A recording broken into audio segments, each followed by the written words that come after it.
রাধে গোবিন্দ গোপাল গোবিন্দ, হরে কৃষ্ণ কৃষ্ণ কৃষ্ণ কৃষ্ণ হরে রাম। একটা নতুন পথের জার্নি, সেই গল্প তোমাদের সাথে শেয়ার করব।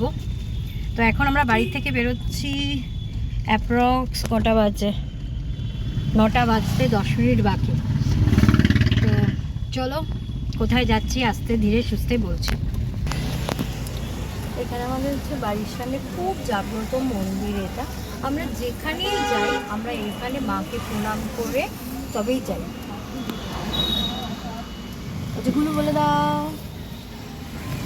হাই করে দাও। এখানে আমার ছোটগুলো বসে আছে, বড় মহারাজ বসে আছে, ভীষণ কিন্তু খুশি।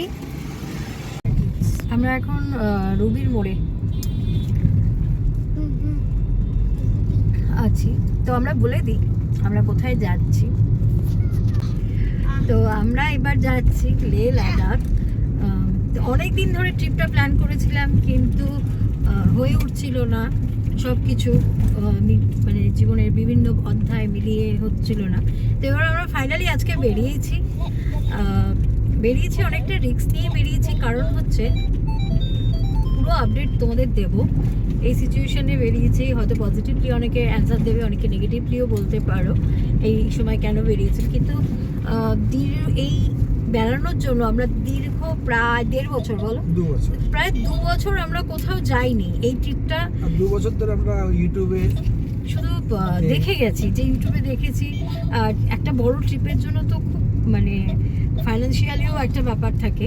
তো আমরা 2 বছর কোথাও সেরকম যাইনি, মানে কোনো বড় ট্রিপ করিনি। এবারে যাচ্ছি, পুরো আপডেট দেবো। আমি যেরকম দিয়ে থাকি পুরো রাস্তার ডিটেলস দিয়ে থাকি, তোমাদের সাথে পুরোটা শেয়ার করব। সঙ্গে থেকো, সাথে থেকো কিন্তু। এখন আর তো বৃষ্টি পড়ছে না। হ্যাঁ, এখন বৃষ্টি পড়ছে না, হালকা হালকা ঝিরিঝিরি বৃষ্টি হচ্ছে। তো আমরা বাগুইহাটি ব্রিজটা ধরে নিলাম, আমরা নিবেদিতা সেতুর ওপর দিয়েই যাব, তাই তো? বেলগড়িয়া এক্সপ্রেসওয়ে যাব, ধরে দক্ষিণেশ্বরে নিবেদিতা সেতু ধরবো। আমাদের 3,000 টাকার অ্যানুয়াল পাস করা হয়ে গেছে। অতএব টোল আমাদের এখন কোনো ব্যাপার না। 3,000 টাকার মধ্যে আমরা সব টোল যেতে পারবো। 1 বছর যত জায়গায় যাব আর আমাদের টোল ট্যাক্স দিতে হবে না, শুধু এক্সপ্রেসওয়ে বাদ দিয়ে। এক্সপ্রেসওয়েতে শুধু আমাদের পেমেন্ট করতে হবে। চলো আমাদের সাথে, সঙ্গে থেকো। মায়ের মন্দির কোথায়? ওই তো মায়ের মন্দির দেখতে পাচ্ছ? হ্যাঁ, আমিও প্রথম দেখিনি। কোথায়? আমি দেখতে পাচ্ছি না তো। এই যে এই দিকটা, চলে গেছে। ওই তো মায়ের মন্দির, ওই ডান দিকে বালি ব্রিজ। ও আচ্ছা আচ্ছা। ওই তো আমরা নিবেদিতা সেতুর ওপর জয় দিয়ে মা যাচ্ছি। লক্ষ্মী। ওই তো আমার মন্দিরটা। জয় মা, ওটা দেখতে পেয়েছি মন্দিরটা। বাহ, এই বৃষ্টিটা তো জয় মা গঙ্গা বলো, জয় মা গঙ্গা। গঙ্গার উপর দিয়ে যাচ্ছি আমরা। আবার গিয়ে ইউপিতে রাত্রি 11টার মতো বাজে। এটা নিবেদিতা সেতুর টোল। এটা কি তোর নাম? এটা নিবেদিতা সেতু থেকে। বাহ, নিয়ে নিচ্ছে। আমাদের যেহেতু অ্যানুয়াল টোল করা আছে, অ্যানুয়াল পাস করা আছে, সেহেতু আমাদের ওই অ্যানুয়াল পাসের মধ্যেই ইনক্লুড আছে এটা। এটার জন্য আমাদের কোনো আলাদা টোল চার্জ কাটেনি। আর এর আগে শুনেছিলাম যে এটা কোন টোল গেট? ডানকুনি। ও, এটা ডানকুনি টোল। এটা আমাদের অ্যানুয়াল পাস থেকে কাটবে।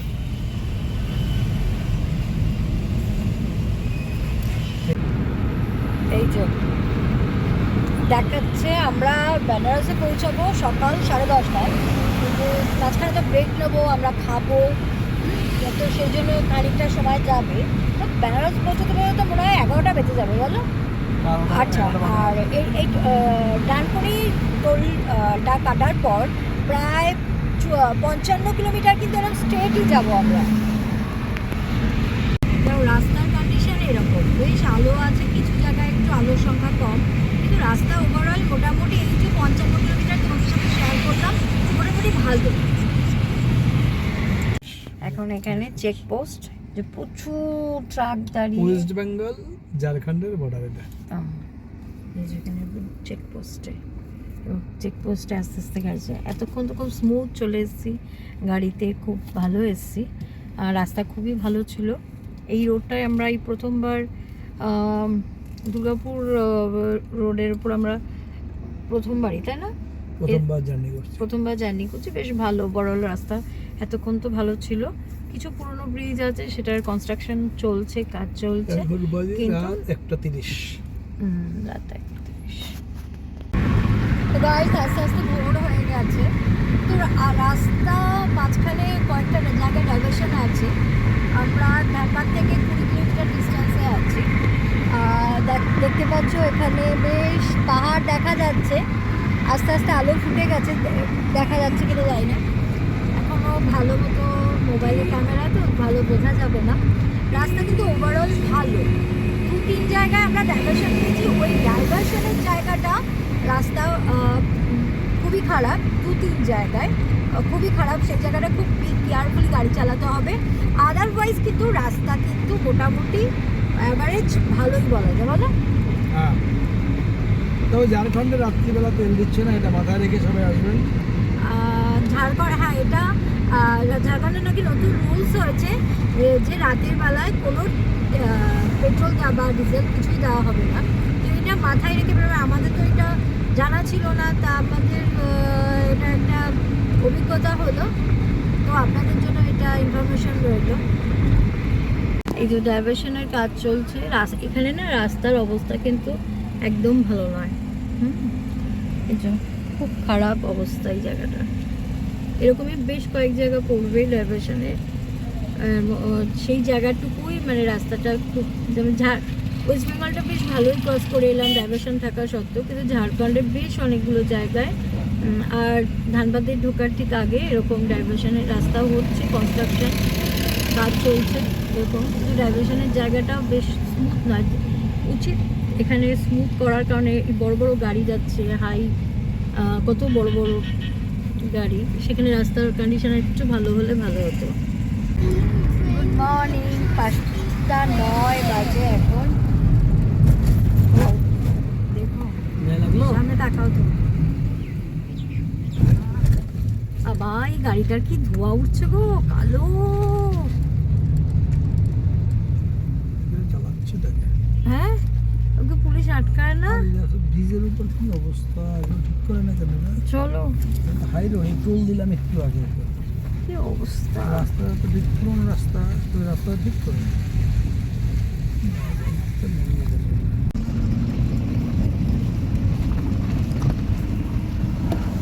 দুলে দুলে যাচ্ছে, এর জন্য ক্যামেরাটাও দুলছে। রাস্তার অবস্থা খুবই খারাপ।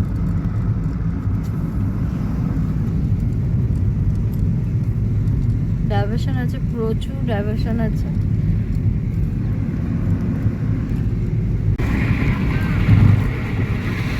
ওরা এগুলো লাল লাল কি পেতে রেখেছে গো সেটা রাস্তা। অত বেশি করে না, মিনিট করে করে। মানে এরপরে না ভালো ভালো সিনারি ভিডিও করতে পারবে না। ভালো লাগছে পাইয়া সাসারামের কাছাকাছি আমরা এখানে ব্রেক নিলাম। তো সব কিছু ভিডিও করা হয় না, কারণ এই জার্নিতেই বুঝতেই পারছেন একটা ধকল থাকে, তো সব কিছু ভিডিও করে দেখাতে পারি না। আমরা যেহেতু হোটেল নিইনি, বাড়ি থেকে কালকে রাত্রির 9:30 নাগাদ, 9:30 থেকে একটু আগে বেরিয়েছি। বেরিয়ে মাঝখান থেকে অনেকটা আসার পর গুলুর বাবার মনে পড়েছে যে চশমা নেয়নি। আবার আমরা ব্যাক করেছি, ব্যাক করে বাড়ির দিকে গেছি। তো ওই জন্য আমাদের বেশ আধ ঘন্টা মতো একটু লেট হয়েছে, আধ ঘন্টা না মিনিট 20 মতো একটু লেট হয়েছে। তারপর আমরা বেরিয়েছি।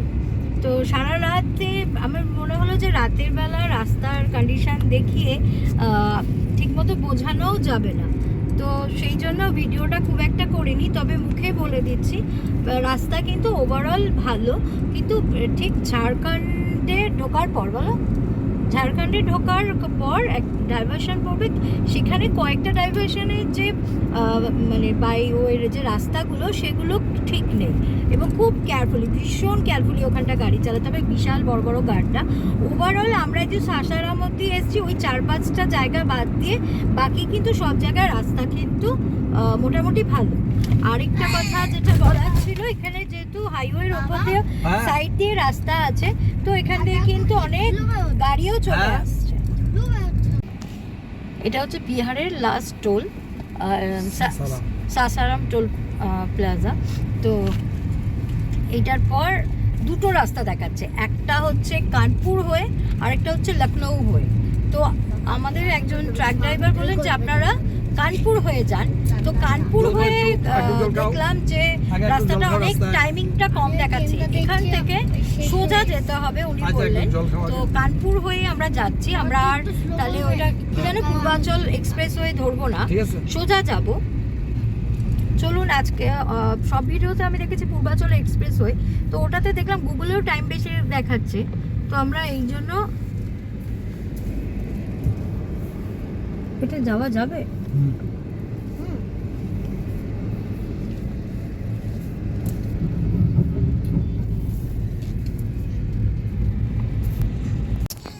প্রায় হাফ অ্যান আওয়ারের মতো আমরা এখানে জ্যামে আটকে গেছি। হাই রোড থেকে সাইড রোডে, হাই রোডে কিছু একটা সমস্যা হয়েছে, আগে গেলে জানা যাবে কি সমস্যা হয়েছে। তো এখানে অনেকক্ষণ আটকে আছি। এখন আমরা ইউপি ক্রস করে গেছি। আমরা এখন ঠিক করেছি, ডিসিশন নিয়েছি লখনৌতে স্টে করব, ওখানে রাত্রিটা কাটাবো, তারপর আবার কালকে মর্নিং থেকে দেখা যাক কতটা পৌঁছায়। তো ওভারঅল রাস্তা ভালো, কিন্তু ওই যে গাড়ির ট্র্যাকগুলোকে আটকে পুলিশ জ্যাম করে রেখে দেয়, ওতে বেশ ঘন্টাখানেক সময় নষ্ট হলো আমাদের, বেশ ঘন্টাখানেকের উপর বেশি বলো। গাড়ি আটকে মানে কোনো কারণ ছাড়াই ট্রাকগুলো আটকে রেখে দিয়েছে, মাঝখান দিয়ে প্রাইভেট কারগুলোও আটকে গেছে, এইভাবে বেশ খানিকটা সময় নষ্ট হলো। দেখা যাক এবার কতদূর পৌঁছায়। একটা গুরুত্বপূর্ণ খুব ইম্পর্টেন্ট কথা বলি, যারা ধরুন দিল্লি রোডে কোনোদিন ট্রাভেল করেননি তাদের জন্য বলছি এই কথাটা, যারা করেছেন রাজস্থান গেছেন বহু জায়গায় গেছেন তাদের কথা আলাদা। তো এই রোডে কিন্তু দিনের বেলা তো প্রচুর প্রচুর গাড়ির সঙ্গে এবং বড় বড় গাড়ি ট্রাক, যেটা আমরা কিন্তু অন্য ভাইজ্যাগ বা পুরী যাওয়ার সময় এত পাইনি বলো। এটা প্রচুর গাড়ি, তো এই রোডে কিন্তু নাইট ড্রাইভ করা একদমই কমফোর্ট হবে না। মানে এটা জাস্ট ফর ইনফরমেশন, যারা মনের জোরে করবেন তাদের আলাদা ব্যাপার, কিন্তু এই রোডে আমি প্রেফার করবো, মানে আমার মতামত যদি বলি তাহলে এই রোডে নাইট ড্রাইভ করা একদম ঠিক হবে না। এখনো 225 কিলোমিটার এখান থেকে। এটা আমরা কানপুর এক্সপ্রেস ওয়েতে আছি। পুরো ডিটেলসটা না আমি ভিডিও শেষে শেয়ার করবো, আমাদের অভিজ্ঞতাটা। আজকে আমরা যতটা পৌঁছাচ্ছি পুরো অভিজ্ঞতাটা শেষ করবো, শেষ পর্যন্ত ভিডিওটা দেখতে। আজকে কিন্তু প্রচন্ড রোদ্দুর, প্রচন্ড মানে প্রচন্ড রোদ্দুর। এই যে রাস্তাটা কি ভয়ঙ্কর টেনশন দিয়েছে আজকে, কি ভয়ঙ্কর টেনশন দিয়েছে কি বলবো। এটার এই রাস্তার নাম আমি জীবনে বলবো না, এটা হচ্ছে গঙ্গা এক্সপ্রেস ওয়ে। আর এখানে কোনো খাবারের দোকান নেই, পেট্রোল পাম্প আছে 50 কিলোমিটার পর পর, তাও আপনাকে খুঁজে এরকম আতস কাছে খুঁজে বেড়াতে হবে। দুপাশে কিন্তু কোথাও নেই, নিচের দিকে আপনাকে এরকমভাবে তাকিয়ে তাকিয়ে যেতে হবে, তবে আপনি একটা পেট্রোল পাম্প খুঁজে পাবেন। আর এই যে ধুধু মাঠ, মাঠের মধ্যে কেউ মানে লোকজন নেই, শুধু দেখছি একটু আধটু আগুন জ্বলছে। কি ভয়ঙ্কর ব্যাপার।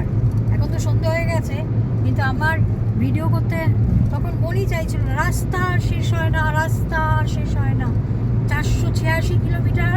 এই যে এইটা মনে রাখবেন, টোল ফ্রি নাম্বার।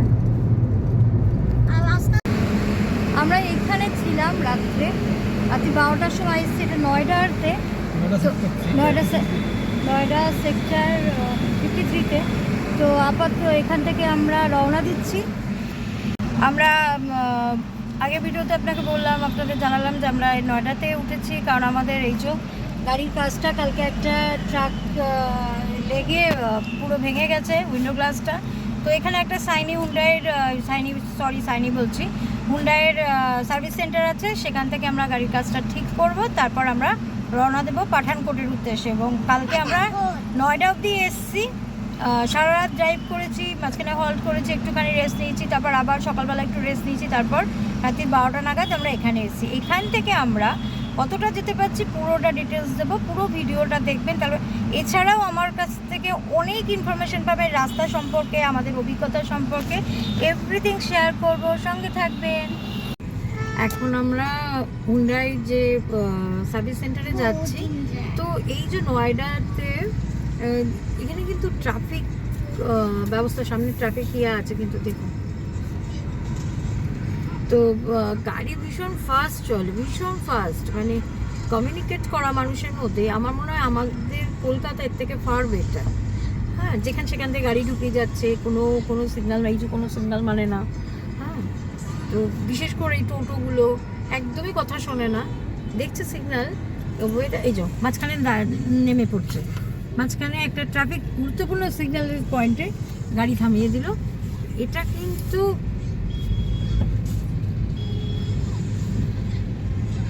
এখানে তো সিগন্যাল হয়ে আছে,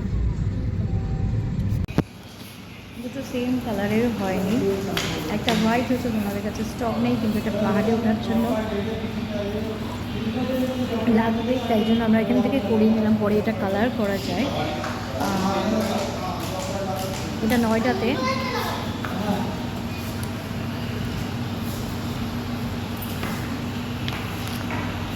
তো আমাদের এখানে লুকিং গ্লাসটা লাগিয়েছে, এটা সাদা হয়েছে আর এটা আমাদের আগেরটা ছিল, তো 6000 সামথিং টাকা এনারা নিল, আর কালারটা হয়নি, সেম কালারের হয়নি। তো আমাদের কলকাতায় গিয়ে আপাতত কাজ চলার মতো আমরা লাগিয়ে নিলাম। তো এখান থেকে এটা কেমন কোন একটা এই এদিকে কালো ওদিকে কালোর সঙ্গে সাদা কি করে? হ্যাঁ, তারপর আমরা এখান থেকে এখন পাঠানকোটের উদ্দেশ্যে রওনা দিচ্ছি। দেখা যাক কতদূর কোথায় যেতে পারি, তো তোমাদের সমস্ত আপডেট দেব, সঙ্গে থেকো। তো আমরা এখানে জিপিএসটা সেট করে নিয়েছি, তো জিপিএস দেখবার জন্য কিন্তু কন্টিনিউ একজন রেডি থাকতে হয়। তো তাতে কি হয়, একটু যদি বাদিক চান্দিক হয়ে যায় না, তাহলে কিন্তু বেশ অনেকটা ঘুরে আবার জায়গায় ডেস্টিনেশনে পৌঁছাতে হয়। 400 meters, keep right to take the flyover. এটা নয়ডার ওপর দিয়ে, এপাশ দিয়ে যে নয়ডার সিটিটা, আর আমরা তো বললামই যে আমরা এখন রওনা দিয়েছি। পাঠানকোট অ্যাকচুয়ালি দেখাচ্ছে 501 এবং ডাল লেক দেখাচ্ছে 816 কিলোমিটার। তো দেখা যাক আমরা কত দূর পৌঁছতে পারি। এটা হচ্ছে নয়ডার মেট্রো স্টেশন, মেট্রো মোবাইল দেখিস না, ওই ঢুকছে যাচ্ছে, মেট্রো ঢুকছে, দেখ দেখছিস আবার মোবাইল এই ঘাটিস। মেট্রোটা আবার আলাদা। আরে বাবা, কোম্পানি এক একটা এক জায়গা থেকে এরকম বানায়, এগুলো কালারটা একটা আলাদা। কালো ব্যবসা নেই। ওই একটা পাশে এই তুমি এদিকে তাকাও, দেখতে পেয়েছো? বাদিকে মন্দিরটা দেখ, মূর্তি দেখ, এটা মানে পৈলান মন্দিরের মতো, এটা মানে পৈলান মন্দির, পরম দেবীর কোনো একটা মন্দির, মানে ঘোরার জায়গা। হ্যাঁ, ওই গাড়ি পার্কিং। নয়ডার মেট্রো, নয়ডা নয়ডা না, নয়ডা। হ্যাঁ নয়ডা দেয় হ্যাঁ, এরকম পতাকা কত উঁচু। ওয়াও, কত উঁচু পতাকা। পতাকাটা ভালোই বাহ।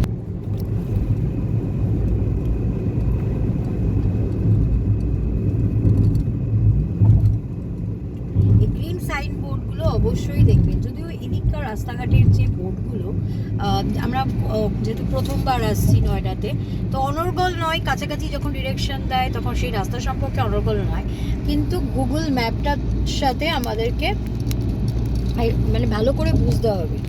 তো গুগল ম্যাপে যখন দেখবেন এই যে বাদিকে, আমার অ্যাকচুয়ালি মোবাইলে ভিডিও করি, তো এই যে বাদিকে স্লাইড বাদিক বা স্লাইড, দেখুন একটা ডান দিক সিম্বল আছে, এই সিম্বলগুলো কিন্তু নয়ডাতে দেখলাম খুব ইম্পর্টেন্ট।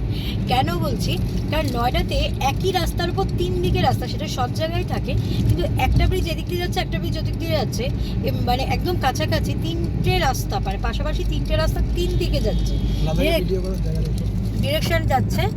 তো সেইগুলো মাস্ট বি খেয়াল রাখবেন। বাবা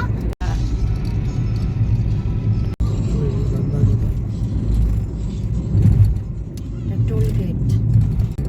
পানির যদি আমরা কালকে ঢুকে যেতাম, গাড়ি যদি কিছু আমরা এই যে লাঞ্চ বক্সটা নিয়ে যাই, যারা আমার পুরোনো ভিডিও দেখতে জানো, তো আমরা এখন খাবার রান্না করে নিয়ে এসেছি, আমার সাথে সিদ্ধ ভাত করে নিয়ে এসেছি, রাস্তায় এই যে করে নিয়ে এসেছি, একটুখানি বাটার দিয়ে মিশিয়ে সিদ্ধ ভাতটা রাস্তায় টিফিন করছে। এখানে হচ্ছে অমৃতসর, একদম স্ট্রেট অমৃতসরের যে রাস্তা, আমরা অমৃতসরের দিকেই যাব। হ্যাঁ, আমরা ব্রিজে উঠবো। tried to take the এখানে কি শুধু লাল লাল ফুলগুলো ইয়ে করেছে, ভালো লাগছে বেশ, ভালো। সাইডে দেখো, বেশ ভালো লাগছে।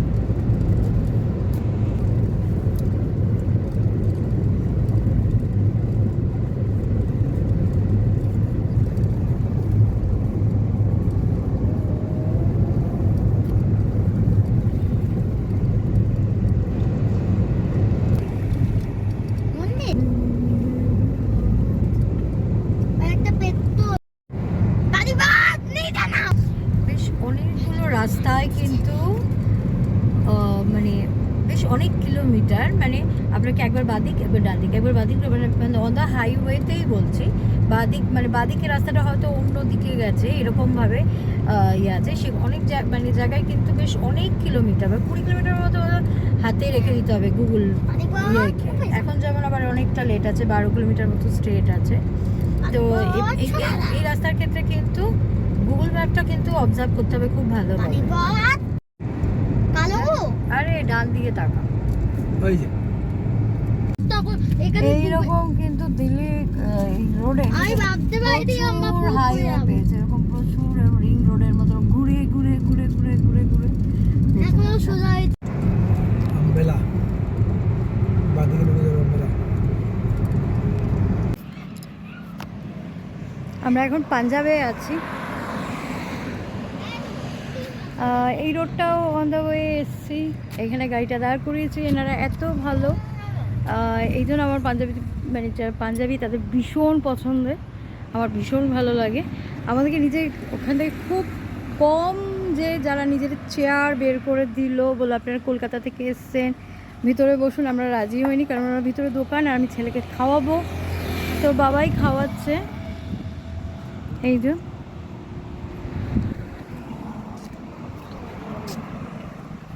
তো যেহেতু আমি তখন দেখিয়েছিলাম আগের ভিডিওতে, তো আমরা এমনভাবে ওকে রাইস কুকার নিয়ে যাবো, সেটা এমনভাবে রান্না করি যাতে আমাদের ওই যে লাঞ্চটা ব্রেকফাস্টটা হয়ে যায়। আমি সাধারণত গরুকে এই সময় যাওয়ার সময় কোনো দুধের জাতীয় জিনিস খাবার দিই না, যাতে ওর অম্বল হয় সে জাতীয় খাবার দিই না, কিন্তু ও এখন এক নাগারে এগুলো খেতে খেতে এখন একটা চিপস এখান থেকে নিয়েছে। চিপস দিয়ে আলু সিদ্ধ দিয়ে বাটার দিয়ে ভাত খাচ্ছে। চলো বাকিটা তোমার আমি সাথে থেকেও পরে শেয়ার করছি।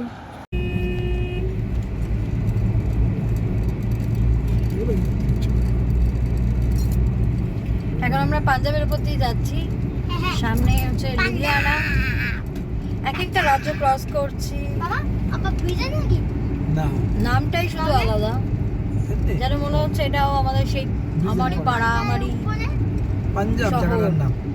এই কেন তখন ফেরার সময় ঢুকবো দেখছি, এই জায়গাটা। ঠিক আছে। শিবটা ওই মুখটা দেখো ফুলে গেছে। হ্যাঁ বিশাল বড় মূর্তি।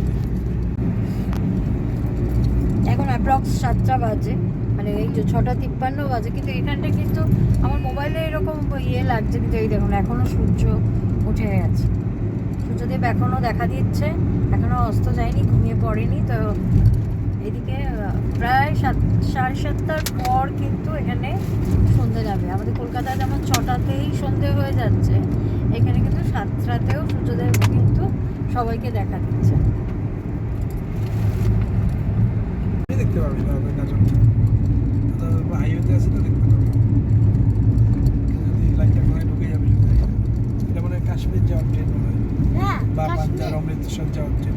আমাদের হাওড়া থেকে অমৃতসরের ট্রেন আছে না, উপরে উঠছি আমরা। এ বাবা অমৃতসর 95 কিলোমিটার।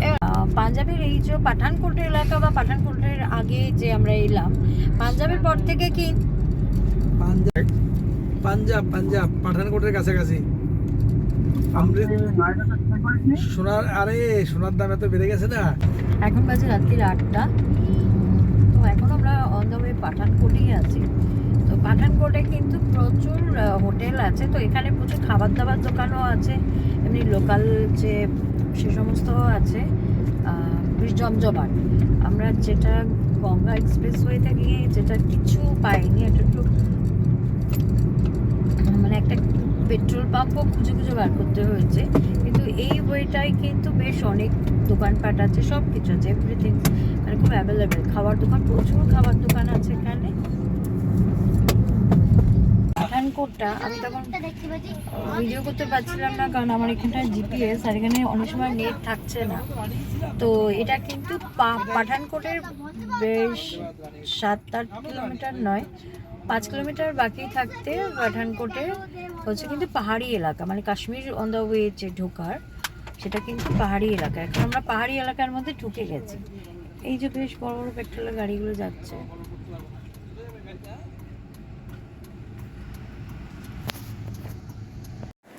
গুড মর্নিং, এখন 6:30 বাজে। তো আমরা পাঠানকোটের এখানেই স্টে করেছি। তো এরপর আমরা রেডি হব এবং এখান থেকে রওনা দেবো। তো শরীরে তো রেস্টটাও দরকার, তো এখান থেকে আমরা ওই 8টা নাগাদ বা 8:30টার পর বেরোবো, সেরকমই প্ল্যান আছে।